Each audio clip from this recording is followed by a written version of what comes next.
Hello friends, algebra മലയാളത്തിൻ്റെ പുതിയ വീഡിയോയിലേക്ക് സ്വാഗതം.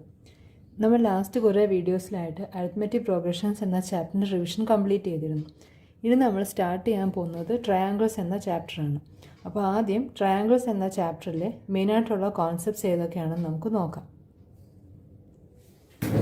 ട്രയാങ്കിൾസ് എന്ന ചാപ്റ്ററിൽ മെയിനായിട്ട് നമ്മൾ ഡിസ്കസ് ചെയ്യുന്നത് ഫിഗേഴ്സിൻ്റെ സിമിലാരിറ്റിയാണ്. 9th നമ്മൾ കോൺക്വൻസ് ആണ് ഡിസ്കസ് ചെയ്തിരുന്നത്. ഇപ്പോൾ 10th വരുമ്പോൾ ട്രയാങ്കിൾസിൽ മെയിനായിട്ടുള്ളത് സിമിലാരിറ്റിയാണ്. സിമിലാരിറ്റി ഓഫ് ട്രയാങ്കിൾസ് ആണ് മെയിൻ ടോപ്പിക് എന്ന് പറയുന്നത്. അപ്പോൾ അതിന് ഇൻട്രൊഡക്ഷൻ എന്ന നിലയിൽ സിമിലർ ഫിഗേഴ്സ് എന്താണെന്ന് നോക്കാം. സിമിലർ ഫിഗേഴ്സ് എന്ന് വെച്ചാൽ സൈസിന് വ്യത്യാസം ഉണ്ടാകാം, പക്ഷേ ഷേപ്പ് എപ്പോഴും സെയിം ആയിരിക്കും. ഇപ്പോൾ സ്ക്വയർസ് ആണെങ്കിൽ പോലും ചെറിയ സ്ക്വയറും വലിയ സ്ക്വയറും അവിടെ സൈസിന് വ്യത്യാസം ഉണ്ടായിരിക്കും, പക്ഷേ ഷേപ്പ് എപ്പോഴും സെയിം ആയിരിക്കും. അങ്ങനെയുള്ള ഫിഗേഴ്സ് നമ്മൾ സിമിലർ ഫിഗേഴ്സ് എന്ന് പറയുന്നത്. ഇനി ഒരു പോളിഗൺ, രണ്ട് പോളിഗൺ സിമിലർ ആണോ അല്ലയോ എന്ന് ചെക്ക് ചെയ്യാൻ വേണ്ടിയിട്ട് രണ്ട് കണ്ടീഷൻസ് ഉണ്ട്. 2 polygons of the same number of sides are similar if their corresponding angles are equal and their corresponding sides are in the same ratio. Polygon എന്ന് വെച്ചാൽ എന്താ, സ്ട്രെയിറ്റ് ലൈൻ കൊണ്ട് ഫോം ചെയ്യുന്ന ക്ലോസ്ഡ് ഫിഗേഴ്സിനെയാണ് നമ്മൾ പോളിഗൺസ് എന്ന് പറയുന്നത്. ഇപ്പോൾ രണ്ട് പോളിഗൺസ് സിമിലർ ആകണമെങ്കിൽ ആ രണ്ട് പോളിഗൺസിൻ്റെയും കറസ്പോണ്ടിങ് ആംഗിൾസ് ഈക്വലും ആയിരിക്കണം. അതുപോലെ തന്നെ അതിൻ്റെ കറസ്പോണ്ടിങ് സൈഡ്സ് എന്ന് പറയുന്നത് സെയിം റേഷ്യോയിലും ആയിരിക്കണം. ഇനി എപ്പോഴും സിമിലർ ആയിട്ടുള്ള കുറച്ച് ഫിഗേഴ്സ് ഉണ്ട്. ഈക്വലാറ്ററൽ ട്രയാങ്കിൾസ് എപ്പോഴും രണ്ട് ഈക്വലാറ്ററൽ എപ്പോഴും സിമിലർ ആയിരിക്കും, കാരണം അതിൻ്റെ ആംഗിൾസും ഈക്വൽ ആയിരിക്കും. അതുപോലെ തന്നെ സൈഡ്സും എപ്പോഴും സെയിം റേഷ്യോയിലായിരിക്കും. അപ്പോൾ രണ്ട് ഈക്വലാറ്ററൽ ട്രയാങ്കിൾസ് എപ്പോഴും തമ്മിൽ സിമിലർ ആയിരിക്കും. അതുപോലെ തന്നെ രണ്ട് സ്ക്വയർസും സർക്കിൾസും ഒക്കെ എപ്പോഴും സിമിലർ ആയിട്ടുള്ള രണ്ട് ഫിഗേഴ്സാണ്. ഇനി ഇവിടെ നമ്മൾ പോളിഗൺസിന് സിമിലർ ആകാൻ വേണ്ടിയിട്ട് രണ്ട് കണ്ടീഷൻസ് പറഞ്ഞിരുന്നു. കറസ്പോണ്ടിങ് ആംഗിൾസ് ആർ ഈക്വൽ, അതുപോലെ തന്നെ corresponding sides are in the same ratio. ഈ രണ്ട് കണ്ടീഷൻസും ഒരേപോലെ സാറ്റിസ്ഫൈ ചെയ്താൽ മാത്രമേ ആ പോളിഗൺ ഒരു സിമിലർ പോളിഗൺസ് ആണെന്ന് നമുക്ക് പറയാൻ പറ്റുള്ളൂ. ഇതിലേതെങ്കിലും ഒരു കണ്ടീഷൻ, അതായത് ആംഗിൾസ് ഈക്വൽ ആയിരിക്കും, പക്ഷേ കറസ്പോണ്ടിങ് സൈഡ്സ് സെയിം റേഷ്യോയിലായിരിക്കില്ല. അങ്ങനെയുള്ള കേസിൽ ആ രണ്ട് പോളിഗൺസും സിമിലർ ആയിരിക്കില്ല. ഈ രണ്ട് കണ്ടീഷൻസും ഒരേ സമയം സഫിഷ്യൻ്റ് ആയിരിക്കണം പോളിഗൺ സിമിലർ ആകണമെങ്കിൽ. ഇതാണ് പോളിഗൺസിൻ്റെ കേസിൽ നമ്മൾ ജനറലൈസ് ചെയ്ത് പറയുന്നത്. പോളിഗണിനകത്ത് എല്ലാ സ്ട്രേറ്റ് ഫിഗർ ഉള്ള ക്ലോസ്ഡ് ഫിഗേഴ്സും ഇൻക്ലൂഡഡ് ആണ്. അതായത് സ്ക്വയർസ് ആയാലും ട്രയാങ്കിൾസ് ആയാലും പാരലോഗ്രാം ആയാലും ഏത് ക്ലോസ്ഡ് ഫിഗറും സ്ട്രേറ്റ് ലൈൻ യൂസ് ചെയ്തിട്ടുള്ള ഏത് ക്ലോസ്ഡ് ഫിഗറും പോളിഗണിനകത്ത് ഉൾപ്പെടും. അപ്പോൾ ഈ പറയുന്ന കണ്ടീഷൻ ട്രയാങ്കിൾസിൻ്റെ കേസിലാണെങ്കിലും അപ്ലൈ ചെയ്യുന്ന ഒരു രണ്ട് കണ്ടീഷൻസ് ആണ്. ഇനി നമുക്ക് ട്രയാങ്കിൾസിൻ്റെ സിമിലാരിറ്റി എങ്ങനെയാണെന്ന് നോക്കാം. ട്രയാങ്കിൾസിൻ്റെ സിമിലാരിറ്റി എങ്ങനെയാണെന്ന് നോക്കാം. 2 triangles will be similar if the corresponding angles are equal and their corresponding sides are in the same ratio. നേരത്തെ പോളിഗൺസിൻ്റെ കേസിൽ പറഞ്ഞതുപോലെ തന്നെ രണ്ട് ട്രയാങ്കിൾസ് സിമിലർ ആകണമെങ്കിൽ അവയുടെ കറസ്പോണ്ടിങ് ആംഗിൾസ് ഈക്വലും ആയിരിക്കണം. അതുപോലെ തന്നെ കറസ്പോണ്ടിങ് സൈഡ്സ് എന്ന് പറയുന്നത് ഈക്വൽ റേഷ്യോയിലും ആയിരിക്കണം ഉണ്ടാവേണ്ടത്. ഇനി ഈ സെയിം റേഷ്യോയെ അല്ലെങ്കിൽ പ്രൊപ്പോർഷൻ നമ്മൾ പറയുന്ന പേര് സ്കെയിൽ ഫാക്ടർ എന്നാണ്. ഇനി നെക്സ്റ്റ് ഇതിലൊരു ഇമ്പോർട്ടൻറ്റ് തിയറം എന്ന് പറയുന്നത് ബേസിക് പ്രൊപ്പോർഷണാലിറ്റി തിയറമാണ്, അല്ലെങ്കിൽ BPT എന്ന് പറയും. ബേസിക് പ്രൊപ്പോർഷണാലിറ്റി തിയറിയുടെ മറ്റൊരു പേരാണ് തെയിൽസ് തിയറം എന്ന് പറയുന്നത്. ഇനി ഈ BPT എന്താണെന്ന് നമുക്ക് നോക്കാം. If a line is drawn parallel to one side of a triangle to intersect the other 2 sides in separate points, the other 2 sides are divided in the same ratio. അതായത് ഒരു triangle ഉണ്ട്. അപ്പോൾ ഇവിടെ PQ എന്നൊരു triangle ഉണ്ട്. ആ ട്രയാങ്കിളിലെ ഒരു സൈഡിന് പാരലായിട്ട് നമ്മളൊരു ലൈൻ വരച്ചു. അതായത് QR എന്ന സൈഡിന് പാരലായിട്ട് നമ്മളൊരു ലൈൻ വരച്ചു. If a line is drawn parallel to one side of a triangle to intersect the other 2 sides in separate points. ഇനി ലൈൻ്റെ പ്രത്യേകത എന്താ, ബാക്കി രണ്ട് സൈഡ്സിനെയും ഇൻ്റർസെക്റ്റ് ചെയ്യുന്നുണ്ട്. അതായത് PQ എന്ന സൈഡിൽ S എന്ന പോയിന്റിൽ ഇൻ്റർസെക്റ്റ് ചെയ്യുന്നുണ്ട്. അതുപോലെ PR എന്ന സൈഡിൽ T എന്ന പോയിന്റിലും ഇൻ്റർസെക്റ്റ് ചെയ്യുന്നുണ്ട്. അപ്പോൾ ST എന്ന line QR പാരലാണെങ്കിൽ PS by SQ എന്ന് പറയുന്നത് PT by TR ഈക്വൽ ആയിരിക്കും. അതായത് ഈ ലൈൻ ബാക്കി രണ്ട് സൈഡ്സിനെയും ഈക്വൽ റേഷ്യോയിലായിരിക്കും അല്ലെങ്കിൽ സെയിം റേഷ്യോയിലായിരിക്കും ഡിവൈഡ് ചെയ്യുന്നത്. അതായത് S T if S T is parallel to Q R then P S by S Q will be equal to P T by T R.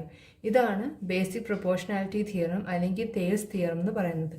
ഈ കോൺസെപ്റ്റാണ് നമ്മൾ ഈ ചാപ്റ്ററിൽ ത്രൂ ഔട്ട് നമ്മൾ യൂസ് ചെയ്യുന്നുണ്ട്. അപ്പോൾ ഇതൊരു ഇമ്പോർട്ടൻ്റ് ആയിട്ടുള്ള ഒരു തിയറമാണ്. ഇതിൻ്റെ പ്രൂഫും ഉണ്ട്. പ്രൂഫും സാധാരണയായിട്ട് എക്സാമിന് ചോദിക്കുന്നതാണ്. ഇനി ബി പി ടി തിയറത്തിൻ്റെ കോൺവേഴ്സ് എങ്ങനെയാണ് നമുക്ക് നോക്കാം. Converse of B P T: if a line divides any two sides of a triangle in the same ratio then the line will be parallel to third side. നമ്മൾ B P ടിയിൽ എന്താ പറഞ്ഞത്? ഒരു line third സൈഡിന് parallel ആണെങ്കിൽ ബാക്കി രണ്ട് സൈഡ്സിനെയും അത് ഈക്വൽ റേഷ്യോയിൽ ഡിവൈഡ് ചെയ്യും. ഇതിൻ്റെ നേരെ ഓപ്പോസിറ്റാണ് converse of B P T പറയുന്നത്. അതായത് ഒരു ലൈൻ രണ്ട് സൈഡ്സിനെ ഈക്വൽ റേഷ്യോയിൽ ഡിവൈഡ് ചെയ്യുകയാണെങ്കിൽ ആ ലൈൻ തേർഡ് സൈഡിന് പാരലൽ ആയിരിക്കും. അതായത് സെയിം ഫിഗർ എടുക്കുകയാണെങ്കിൽ പി ക്യു ആർ എന്ന ട്രയാങ്കിളിൽ ഒരു ലൈനുണ്ട് എസ് ടി. ആ ലൈനിൻ്റെ പ്രത്യേകത എന്താ? ബാക്കി രണ്ട് സൈഡ്സിനെയും അത് ഈക്വൽ റേഷ്യോയിൽ ഡിവൈഡ് ചെയ്യുന്നുണ്ട്. അതായത് P S by S Q equal to P T by T R.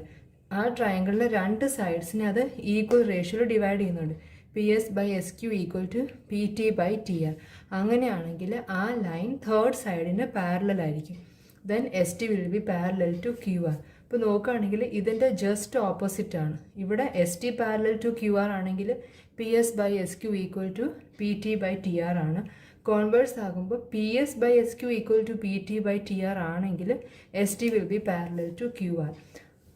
അപ്പോൾ ഈ കേസ് സ്റ്റഡി എക്സാമിൽ കേസ് സ്റ്റഡി ക്വസ്റ്റ്യൻസ് ഉണ്ടല്ലോ.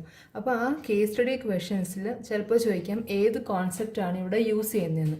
അപ്പോൾ അവിടെ ബി പി ടി ഉണ്ട്, converse of B P T ഉണ്ടെങ്കിൽ നമ്മൾ മനസ്സിലാക്കണം ഇതിൽ രണ്ടിലും ഏതാണ് ആ പെർട്ടിക്കുലർ ക്വസ്റ്റ്യനിൽ യൂസ് ചെയ്തിരിക്കുന്നതെന്ന്. ഇനി നമുക്ക് നെക്സ്റ്റ് കോൺസെപ്റ്റിലേക്ക് പോകാം. നെക്സ്റ്റ് എന്ന് പറയുന്നത് വളരെ ഇമ്പോർട്ടൻ്റ് ആയിട്ടുള്ള ഒരു കോൺസെപ്റ്റാണ്. അതായത് ക്രൈറ്റീരിയ ഓഫ് സിമിലാരിറ്റി. സിമിലാരിറ്റി ആണോ അല്ലയോ എന്ന് ചെക്ക് ചെയ്യാനുള്ള ക്രൈറ്റീരിയ. നമ്മൾ കോൺഗ്രുവൻസിൽ ക്രൈറ്റീരിയ ഡിസ്കസ് ചെയ്തിരുന്നു. അവിടെയും S S S, S A S, A S A, A S, R H S ഇത്രയും ക്രൈറ്റീരിയ ആണ് മെയിനായിട്ട് ഉണ്ടായിരുന്നത് കോൺഗ്രുവൻസ് ചെക്ക് ചെയ്യാൻ വേണ്ടിയിട്ട്. പക്ഷേ ട്രയാങ്കിൾസിൻ്റെ സിമിലാരിറ്റി ചെക്ക് ചെയ്യാൻ വേണ്ടിയിട്ടുള്ള 3 ക്രൈറ്റീരിയ ആണ് ഈ കാണിച്ചിരിക്കുന്നത്. എ എ എ അതായത് angle angle angle, S S S അതായത് സൈഡ് സൈഡ് സൈഡ്, പിന്നെ എസ് എ എസ് അതായത് സൈഡ് ആംഗിൾ സൈഡ്, രണ്ട് സൈഡും ഇൻക്ലൂഡഡ് ആംഗിളും, ആ രണ്ട് സൈഡ്സിൻ്റെയും ഇടയിൽ ഫോം ചെയ്തിരിക്കുന്ന ആംഗിളും. ഇതാണ് 3 ക്രൈറ്റീരിയ എന്ന് പറയുന്നത്. അപ്പോൾ കോൺഗ്രുവൻസ് നമ്മൾ നേരത്തെ പഠിച്ച് ശീലം ഉള്ളതുകൊണ്ട് തന്നെ ഈ 3 ക്രൈറ്റീരിയ എന്താണെന്ന് നമുക്ക് കാണുമ്പോൾ തന്നെ മനസ്സിലാകും. എന്നാൽ നമുക്ക് ഓരോ ക്രൈറ്റീരിയ ആയിട്ട് എക്സ്പ്ലെയിൻ ചെയ്യാം. ഇപ്പോൾ ഫസ്റ്റ് ക്രൈറ്റീരിയ എന്ന് പറയുന്നത് ആംഗിൾ ആംഗിൾ ആംഗിൾ. അപ്പോൾ അതിൻ്റെ അർത്ഥം എന്ന് പറഞ്ഞാൽ തന്നിരിക്കുന്ന രണ്ട് ട്രയാങ്കിൾസിൻ്റെയും എല്ലാ ആംഗിൾസും ഈക്വൽ ആണെങ്കിൽ ആ രണ്ട് ട്രയാങ്കിൾസും സിമിലർ ആണ്. അപ്പോൾ ഈ ക്രൈറ്റീരിയ മെയിനായിട്ട് വരുന്നത് എന്താണെന്ന് പറഞ്ഞാൽ, നമ്മൾ നേരത്തെ പറഞ്ഞു രണ്ട് ട്രയാങ്കിൾസ് സിമിലർ ആകണമെങ്കിൽ അതിൻ്റെ കറസ്പോണ്ടിങ് ആംഗിൾസും ഈക്വൽ ആയിരിക്കണം, അതുപോലെ തന്നെ കറസ്പോണ്ടിങ് സൈഡ്സ് ഈക്വൽ റേഷ്യോയിലും ആയിരിക്കണം. പക്ഷേ ഓരോ പ്രാവശ്യവും നമുക്ക് ഒരു പെയർ ഓഫ് ട്രയാങ്കിൾസ് വരുമ്പോൾ ഇതെല്ലാം ചെക്ക് ചെയ്യേണ്ട കാര്യമില്ല. അതായത് 3 ആംഗിൾസും ഈക്വൽ ആണോ, അല്ലെങ്കിൽ 3 കറസ്പോണ്ടിങ് സൈഡ്സും ഈക്വൽ റേഷ്യോയിലാണോ, ഈ 6 കാര്യങ്ങളും എല്ലാ പ്രാവശ്യവും ചെക്ക് ചെയ്യേണ്ട കാര്യമില്ല. അതിൽ ഏതെങ്കിലും 3 എലമെൻറ്റ്, അതായത് ഇപ്പോൾ ഫസ്റ്റ് ക്രൈറ്റീരിയയിൽ 3 ആംഗിൾസ് ഈക്വൽ ആണെങ്കിൽ ഉറപ്പായും ബാക്കി അതിൻ്റെ കറസ്പോണ്ടിങ് സൈഡ്സ് എന്ന് പറയുന്നത് ഈക്വൽ റേഷ്യോയിലായിരിക്കും. അപ്പോൾ അത് പിന്നെ വീണ്ടും ചെക്ക് ചെയ്യേണ്ട ആവശ്യമില്ല. അതുപോലെ തന്നെ ഇപ്പോൾ സെക്കൻഡ് ക്രൈറ്റീരിയയിൽ എസ് എസ് എസ് എന്ന് പറഞ്ഞാൽ 3 സൈഡ്സും അതായത് 3 കറസ്പോണ്ടിങ് സൈഡ്സും ഈക്വൽ റേഷ്യോയിലാണ്. അപ്പോൾ അങ്ങനെയാണെങ്കിൽ 3 ആംഗിൾസും ഈക്വൽ ആണോ അല്ലയോ എന്ന് ചെക്ക് ചെയ്യേണ്ട ആവശ്യം വരുന്നില്ല. ഇനി തേർഡ് ക്രൈറ്റീരിയ എസ് എ എസിൽ എന്ന് പറഞ്ഞാൽ രണ്ട് കറസ്പോണ്ടിങ് സൈഡ്സ് ഈക്വൽ റേഷ്യോയിലും അതുപോലെ ഈ രണ്ട് സൈഡ്സിനും ഇടയിലുള്ള ആംഗിൾ ഈക്വലും ആണെങ്കിൽ ബാക്കി 3 എലമെൻറ്റ്, അതായത് ബാക്കി 2 ആംഗിൾസ് ഈക്വലും ആയിരിക്കും. അതുപോലെ തന്നെ ബാക്കി 1 സൈഡ്, ബാക്കി 1 പെയർ കറസ്പോണ്ടിങ് സൈഡ് എന്ന് പറയുന്നത് ഈക്വൽ റേഷ്യോയിലും ആയിരിക്കണം. അപ്പോൾ ഈ 6 കാര്യവും, അതായത് 3 ആംഗിൾസും 3 കറസ്പോണ്ടിങ് സൈഡ്സും അത് തന്നിട്ടുള്ള കണ്ടീഷൻ സാറ്റിസ്ഫൈ ചെയ്യുന്നുണ്ടോ അല്ലയോ എന്ന് എല്ലാ പ്രാവശ്യവും ചെക്ക് ചെയ്യാതിരിക്കാൻ വേണ്ടിയിട്ടാണ് ഇതുപോലെ 3 ക്രൈറ്റീരിയ ഉള്ളത്. അപ്പോൾ ഈ 3 കാര്യങ്ങളും സാറ്റിസ്ഫൈ ചെയ്യുന്നുണ്ടെങ്കിൽ ഓട്ടോമാറ്റിക്കലി ബാക്കി 3 കാര്യങ്ങളും അത് സാറ്റിസ്ഫൈ ചെയ്യുന്നുണ്ടായിരിക്കും. അതാണ് ക്രൈറ്റീരിയയുടെ ആവശ്യം എന്ന് പറയുന്നത്. നമുക്ക് ഫസ്റ്റ് ക്രൈറ്റീരിയ എടുക്കുകയാണെങ്കിൽ എ എ എ. ഇവിടെ ഇപ്പോൾ ഞാൻ 2 ട്രയാങ്കിൾ വരച്ചിട്ടുണ്ട്, എ ബി സിയും പി ക്യു ആറും. അപ്പോൾ ഇവിടെ ആംഗിൾസിൻ്റെ മെഷർമെൻറ്റും തന്നിട്ടുണ്ട്. ഇവിടെ angle A equal to angle P ആണ്, angle B equal to angle Q ആണ്, angle C equal to angle R ആണ്. അപ്പോൾ ഈ എ ക്രൈറ്റീരിയ വെച്ച്, അതായത് എ എന്ന് പറയുന്നത് ഏതെങ്കിലും 2 ആംഗിൾ, കാരണം 2 ആംഗിൾ ഈക്വൽ ആണെങ്കിൽ എന്തായാലും തേർഡ് ആംഗിൾ ഈക്വൽ ആയേ പറ്റൂ. കാരണം ആംഗിൾ സം പ്രോപ്പർട്ടി അനുസരിച്ച് സം എപ്പോഴും 180 ഡിഗ്രി ആയിരിക്കണം. ഇപ്പോൾ 2 ആംഗിൾ ഈക്വൽ ആണെങ്കിൽ തേർഡ് ആംഗിൾ ഈക്വൽ ആയിരിക്കും. അതുകൊണ്ടാണ് ഏതെങ്കിലും 2 ആംഗിൾ ഈക്വൽ ആണെന്ന് പ്രൂവ് ചെയ്താലും ആ 2 ട്രയാങ്കിൾ സിമിലർ ആയിരിക്കും. അപ്പോൾ angle A equal to angle P, angle B equal to angle Q, angle C equal to angle R. ഇവിടെ 3 ആംഗിൾസും ഈക്വൽ ആയതുകൊണ്ട് തന്നെ ട്രയാങ്കിൾ എ ബി സി എന്ന് പറയുന്നത് ട്രയാങ്കിൾ പി ക്യു ആറിന് സിമിലർ ആയിരിക്കും. അതുകൊണ്ട് നമുക്ക് എന്തെഴുതാൻ പറ്റും? കറസ്പോണ്ടിങ് സൈഡ്സും ഈക്വൽ റേഷ്യോയിലായിരിക്കും. അതായത് A B by P Q equal to B C by Q R equal to A C by P R. ഇതാണ് എ ക്രൈറ്റീരിയ എന്ന് പറയുന്നത്. ഇനി നമുക്ക് രണ്ടാമത്തെ ക്രൈറ്റീരിയ, അതായത് SSS ക്രൈറ്റീരിയ എന്താണെന്ന് നോക്കാം. ഇനി SSS ക്രൈറ്റീരിയയിലും ഞാൻ 2 ട്രയാങ്കിൾ എടുത്തു, എ ബി സിയും പി ക്യു ആറും. അപ്പോൾ ഇവിടെ നമ്മൾ നോക്കുകയാണെങ്കിൽ 3 സൈഡ്സിൻ്റെയും റേഷ്യോ നമുക്ക് എഴുതി നോക്കാം. അതായത് A B by P Q എന്ന് പറയുന്നത് എന്താ? 10/5 ഈക്വൽ ടു 2 ആണ്. ഇനി B C by Q R നോക്കാം. B C by Q R equal to 14/7, അതും 2 ആണ്, അല്ലെങ്കിൽ 2:1 ആണ്. ഇനി A C by P R നോക്കുകയാണെങ്കിൽ 12/6, അതും 2 ആണ്. അപ്പോൾ നോക്കുകയാണെങ്കിൽ 3 കറസ്പോണ്ടിങ് സൈഡ്സിൻ്റെയും റേഷ്യോ എന്ന് പറയുന്നത് 2:1 ആണ്. അപ്പോൾ അതിൻ്റെ അർത്ഥം എന്താ? ഈ 2 ട്രയാങ്കിളും SSS എന്ന ക്രൈറ്റീരിയ സാറ്റിസ്ഫൈ ചെയ്യുന്നുണ്ട്. SSSൽ എന്താ പറയുന്നത്? 2 ട്രയാങ്കിൾ സിമിലർ ആകണമെങ്കിൽ അതിൻ്റെ കറസ്പോണ്ടിങ് സൈഡ്സ് 3ഉം ഈക്വൽ റേഷ്യോയിലായിരിക്കണം. അപ്പോൾ അത് ഇവിടെ സാറ്റിസ്ഫൈ ചെയ്തു. അപ്പോൾ അതിൻ്റെ അർത്ഥം എന്താ? ട്രയാങ്കിൾ എ ബി സി എന്ന് പറയുന്നത് ട്രയാങ്കിൾ പി ക്യു ആറിന് സിമിലർ ആണ്. ഇനി ഇതുകൊണ്ട് നമുക്ക് എന്തെഴുതാൻ പറ്റും?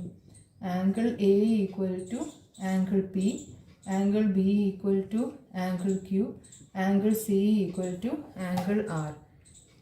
കാരണം 2 ട്രയാങ്കിൾ സിമിലർ ആണെങ്കിൽ അതിൻ്റെ കറസ്പോണ്ടിങ് ആംഗിൾസും ഈക്വൽ ആയിരിക്കും. ഇനി നമുക്ക് തേർഡ് ക്രൈറ്റീരിയയിലേക്ക് പോകാം. 2 ട്രയാങ്കിളുണ്ട്, എ ബി സിയും പി ക്യു ആർ. അപ്പോൾ നമ്മൾ നേരത്തെ യൂസ് ചെയ്ത അതേ മെഷർമെൻറ്റ്സ് ആണ് ഇപ്പോഴും യൂസ് ചെയ്യുന്നത്. ആംഗിൾ എ എന്ന് പറയുന്നത് ആംഗിൾ പിക്ക് ഈക്വൽ ആണ്. ഇനി A B by P Q നോക്കാം. A B by P Q എന്ന് പറയുന്നത് 10/5 ഈക്വൽ ടു 2 ആണ്, 2:1. ഇനി A C by P R, A C by P R എന്ന് പറയുന്നത് 12/6, 2 ആണ്. ഇത് നമ്മൾ എടുക്കുന്ന ആംഗിൾ ഏതാണെന്ന് വെച്ചാൽ ഇപ്പോൾ SAS. ഇപ്പോൾ 2 സൈഡ്സ് എസും 2 കറസ്പോണ്ടിങ് സൈഡ്സ് ഈക്വൽ റേഷ്യോയിലാണെന്ന് മനസ്സിലായി. ഇനി തന്നിരിക്കുന്ന ആംഗിൾ എന്ന് പറയുന്നത് നമ്മൾ ആ എടുത്ത 2 സൈഡ്സിൻ്റെ ഇടയിൽ ഫോം ചെയ്ത ആംഗിൾ ആയിരിക്കണം. അതായത് സിയും ആറും ഈക്വൽ ആയതൊരു പ്രയോജനമില്ല. നമ്മൾ ഏത് 2 സൈഡ്സ് ആണോ ഈക്വൽ റേഷ്യോ ആയിട്ട് പ്രൂവ് ചെയ്തത് ആ 2 സൈഡ്സിൻ്റെയും ഇടയിലുള്ള ആംഗിൾ ആയിരിക്കണം ഈക്വൽ ആവേണ്ടത്. അപ്പോൾ ഇവിടെ നമ്മൾ എ ബിയും പി ക്യൂവും എ സിയും പി ആറും ആണ് എടുത്തത്. അപ്പോൾ 2 സൈഡ്സിൻ്റെയും ഇടയിലുള്ള ആംഗിൾ, അതായത് angle A equal to angle P ആണോ എന്ന് നോക്കണം. അപ്പോൾ ഇവിടെ നോക്കുക, angle A equal to angle P ആണ്, കാരണം രണ്ടും 65 ഡിഗ്രി ആണ്. അപ്പോൾ അതിൻ്റെ അർത്ഥം ഈ 2 ട്രയാങ്കിൾസും തേർഡ് ക്രൈറ്റീരിയ SAS എന്ന ക്രൈറ്റീരിയ സാറ്റിസ്ഫൈ ചെയ്യുന്നുണ്ട്. SAS എന്ന് വെച്ചാൽ എന്താണ്? 2 ട്രയാങ്കിൾ സിമിലർ ആകണമെങ്കിൽ അതിൻ്റെ 2 കറസ്പോണ്ടിങ് സൈഡ്സ് ഈക്വൽ റേഷ്യോയിലും ആയിരിക്കണം. അതുപോലെ തന്നെ ആ 2 സൈഡ്സിന് ഇടയിലുള്ള ആംഗിൾസ് ഈക്വലും ആയിരിക്കണം. അപ്പോൾ ആ 3 കണ്ടീഷനോട് സാറ്റിസ്ഫൈ ചെയ്ത് കഴിഞ്ഞു. അതുകൊണ്ട് തന്നെ നമുക്ക് പറയാൻ പറ്റും triangle ABC is similar to triangle P Q R. അതുകൊണ്ട് നമുക്ക് വേറെ എന്തെല്ലാം കാര്യങ്ങൾ എഴുതാൻ പറ്റും? Angle B equal to angle Q ആണ്, angle C equal to angle R ആണ്, അതുപോലെ തന്നെ B C by Q R എന്ന് പറയുന്നത് 2 തന്നെ ആയിരിക്കും. ബാക്കിയുള്ള കറസ്പോണ്ടിങ് സൈഡ്സിൻ്റെ സെയിം റേഷ്യോയിലായിരിക്കും ബി സി ബൈ ക്യു ആറും ഉള്ളത്. അപ്പോൾ ഇത്രയുമാണ് ട്രയാങ്കിൾസിൻ്റെ സിമിലാരിറ്റി ക്രൈറ്റീരിയ എന്ന് പറയുന്നത്. ഈ രണ്ട് സിമിലർ ട്രയാങ്കിൾസിൻ്റെ ഏരിയ എങ്ങനെയാണെന്ന് നോക്കാം. Ratio of areas of 2 similar triangles is equal to the square of the ratio of the corresponding sides. അതായത് 2 ട്രയാങ്കിൾസ് ഉണ്ട്, എ ബി സിയും പി ക്യു ആറും. ഈ 2 ട്രയാങ്കിളും സിമിലറുമാണ്. അതായത് triangle A B C is similar to triangle P Q R. ഇപ്പോൾ 2 triangles similar ആണെങ്കിൽ ഈ 2 ട്രയാങ്കിൾസിൻ്റെ ഏരിയയുടെ റേഷ്യോ എന്ന് പറയുന്നത് ഈ 2 ട്രയാങ്കിൾസിന് കറസ്പോണ്ടിങ് സൈഡ്സിൻ്റെ സ്ക്വയർസിന് ഈക്വൽ ആയിരിക്കും. അതായത് area of triangle A B C by area of triangle P Q R. അതായത് ട്രയാങ്കിൾ എ ബി സിയുടെ ഏരിയയും ട്രയാങ്കിൾ പി ക്യു ആറിൻ്റെ ഏരിയയും തമ്മിലുള്ള റേഷ്യോ എന്ന് പറയുന്നത് കറസ്പോണ്ടിങ് സൈഡ്സിൻ്റെ റേഷ്യോയുടെ സ്ക്വയർസിന് ഈക്വൽ ആയിരിക്കും. അതായത് A B by P Q, ഇതാണ് കറസ്പോണ്ടിങ് സൈഡ്സിൻ്റെ റേഷ്യോ എന്ന് പറയുന്നത്. അതിൻ്റെ സ്ക്വയർസിന് ഈക്വൽ ആയിരിക്കും. A B by P Q the whole square equal to B C by Q are the whole square equal to A C by P are the whole square. ഇതാണ് similar ട്രയാങ്കിൾസിൻ്റെ ഏരിയയുടെ ratio എന്ന് പറയുന്നത്. Corresponding സൈഡ്സിൻ്റെ റേഷ്യോയുടെ സ്ക്വയർസിന് equal ആയിരിക്കും 2 ട്രയാങ്കിൾസിൻ്റെയും ഏരിയയുടെ ratio എന്ന് പറയുന്നത്. Next എന്ന് പറയുന്നത് പൈതഗോറസ് തിയറം. പൈതഗോറസ് തിയറം എന്ന് പറയുന്നത് in a right triangle the square of the hypotenuse is equal to the sum of the squares of the other 2 sides. അപ്പോൾ നമ്മൾ നേരത്തെ തൊട്ടേ കേട്ടുള്ളൊരു തിയറമാണ് പൈതഗോറസ് തിയറം എന്ന് പറയുന്നത്. അപ്പോൾ ഈ ചാപ്റ്ററിൽ സിമിലാരിറ്റി യൂസ് ചെയ്തിട്ട് എങ്ങനെയാണ് പൈതഗോറസ് തിയറം പ്രൂവ് ചെയ്യുന്നത്, അതാണ് ഇതിൽ ഇമ്പോർട്ടൻ്റ് ആയിട്ടുള്ള ഒരു ടോപ്പിക് എന്ന് പറയുന്നത്. ഇപ്പോൾ പ്രൂഫൊക്കെ ഇതിൻ്റെ ഇമ്പോർട്ടൻ്റ് ആണ്. അപ്പോൾ പൈതഗോറസ് തിയറം എന്ന് പറയുന്നത് നമുക്കറിയാം എപ്പോഴും റൈറ്റ് ട്രയാങ്കിൾ മാത്രമേ നമുക്കത് അപ്ലൈ ചെയ്യാൻ പറ്റത്തുള്ളൂ. അപ്പോൾ ഇവിടെ ഒരു റൈറ്റ് ട്രയാങ്കിൾ ഉണ്ട്, A B C right angled at B. ഇപ്പോൾ നമുക്കറിയാം ഹൈപ്പോട്ടന്യൂസ് എന്ന് പറയുന്നത് എപ്പോഴും ലോങ്ങസ്റ്റ് സൈഡ് ആയിരിക്കും. അതുപോലെ തന്നെ ആ സൈഡ് എന്ന് പറയുന്നത് എപ്പോഴും 90 ഡിഗ്രിക്ക് ഓപ്പോസിറ്റിലായിരിക്കും ലൊക്കേറ്റ് ചെയ്യുന്നത്. അപ്പോൾ അതായത് ഇപ്പോൾ ഇവിടെ ആംഗിൾ ബി ആണ് 90 ഡിഗ്രി. അപ്പോൾ ആംഗിൾ ബിക്ക് ഓപ്പോസിറ്റായിട്ടുള്ള എ സി ആയിരിക്കും ഹൈപ്പോട്ടന്യൂസ് എന്ന് പറയുന്നത്. അങ്ങനെയാണെങ്കിൽ ഹൈപ്പോട്ടന്യൂസിൻ്റെ സ്ക്വയർ എന്ന് പറയുന്നത് ബാക്കിയുള്ള 2 സൈഡ്സിൻ്റെയും സ്ക്വയർസിൻ്റെ സമ്മിന് ഈക്വൽ ആയിരിക്കും. അതായത് A C square is equal to A B square plus B C square. ഇതാണ് പൈതഗോറസ് തിയറം എന്ന് പറയുന്നത്. അപ്പോൾ ഇത്രയുമാണ് മെയിനായിട്ട് നമ്മൾ യൂസ് ചെയ്യുന്ന കോൺസെപ്റ്റ്സ് അല്ലെങ്കിൽ തിയറം എന്ന് പറയുന്നത്. അപ്പോൾ ഈ ഓരോ തിയറമും ഓരോ കോൺസെപ്റ്റും എങ്ങനെയാണ് ക്വസ്റ്റ്യൻസിൽ അപ്ലൈ ചെയ്യുന്നതെന്ന് നമുക്ക് ഇമ്പോർട്ടൻറ്റ് ക്വസ്റ്റ്യൻസ് ഡിസ്കസ് ചെയ്യുമ്പോൾ മനസ്സിലാവും. ഇപ്പോൾ നെക്സ്റ്റ് വീഡിയോയിൽ ഞാൻ ഇമ്പോർട്ടൻറ്റ് 1 മാർക്ക് ക്വസ്റ്റ്യൻസ് ആണ് ഡിസ്കസ് ചെയ്യാൻ പോകുന്നത്. അപ്പോൾ ഈ വീഡിയോ നിങ്ങൾക്ക് മനസ്സിലായി കാണുമെന്ന് വിശ്വസിക്കുന്നു. പുതിയ വീഡിയോയുമായി വരുന്നവരേക്കും ബൈ, ഹാപ്പി ലേണിംഗ്. ഈ വീഡിയോ നിങ്ങൾക്ക് ഇഷ്ടമായെങ്കിൽ ചാനൽ സബ്സ്ക്രൈബ് ചെയ്യുക, ലൈക്ക് ചെയ്യുക, ഷെയർ ചെയ്യുക. അടുത്ത വീഡിയോ വരുന്നവരേക്കും ബൈ, ഹാപ്പി ലേണിംഗ്.